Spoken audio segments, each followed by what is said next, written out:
Hello there!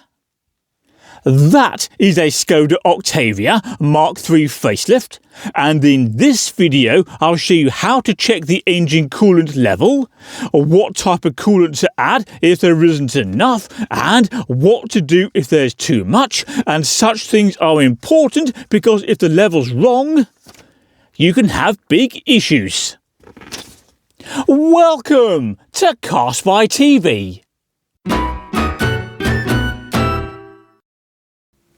Right, when checking the engine coolant level, step 1 is to park the car on flat level ground.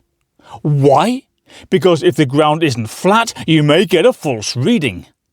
Next, turn off the engine and give it time to cool down.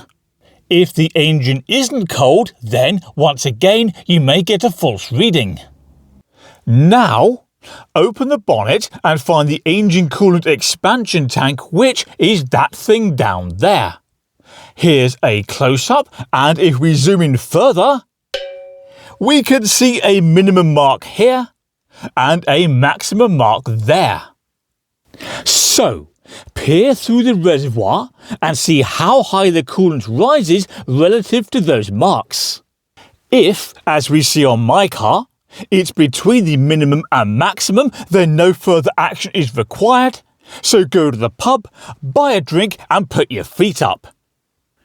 If the coolant is below minimum, you'll need to add some so the system can work efficiently, but be careful, it's important to add the correct type. For my car, which is a 1.5 litre petrol from 2020, the correct type is either G12 Evo or G13. There's a good chance yours is the same, but I suggest you double check via the owner's manual. Alternatively, if you don't have the correct type of coolant, you could add distilled or demineralized water instead. Be a bit cautious though. Why? Because adding water dilutes the coolant, and if you dilute it too much, it might freeze, expand and damage the engine, which, according to some industry experts, is bad news. So, that's something to be aware of, but don't be too paranoid. Adding a small amount of water to a large amount of coolant is unlikely to cause such issues, and if you're worried, you can always check the freezing point via a refractometer like this. And of course, to top up the expansion tank, simply remove the lid, add fluid until it's between the minimum and maximum mark, tighten the lid until it clicks,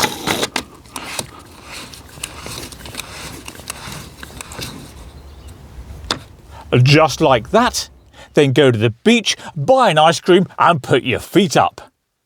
A word of warning though, Skoda says that if the expansion tank is completely empty, don't add any coolant yourself, as this could aerate the system and damage your engine. The advice is to take the car to a specialist instead. So, what do you do if you check the engine coolant level and it's above the maximum mark? In this scenario, you need to remove some of the coolant.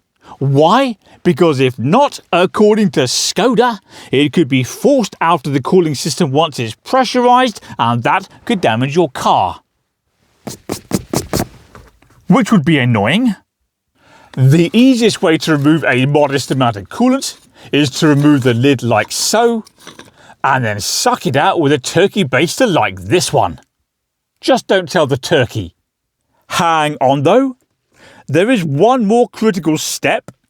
Don't forget to subscribe to Car Spy TV, to click like on this video, and to visit carspytv.com if you'd like a look around there. Now, I realise that is technically 3 more steps, but hey, I never was any good at maths. See you next time.